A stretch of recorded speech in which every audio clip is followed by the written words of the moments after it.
యోహాను సువార్త 12వ అధ్యాయం 13వ వచనం చదువుతున్నామా. ఖర్జూర మంటలు పట్టుకొని ఆయనను ఎదుర్కొనబోయి జయము ప్రభు పేరుట వచ్చుచున్న ఇశ్రాయేలు రాజు స్తుతింపబడును గాక. హల్లెలూయా, హల్లెలూయా. ఇశ్రాయేలు రాజు స్తుతింపబడును గాక అని కేకలు వేశారని దేవుని వాక్యము సెలవిస్తామని పిల్లరా. ఇశ్రాయేలు రాజు స్తుతింపబడును గాక.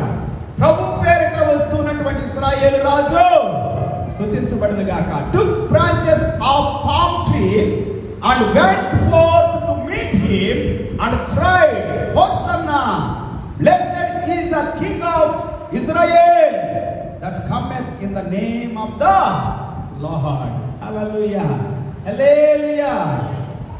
ప్రభు పేరుతో వచ్చుచున్నవాడు ఆయన ఇశ్రాయేలు రాజు.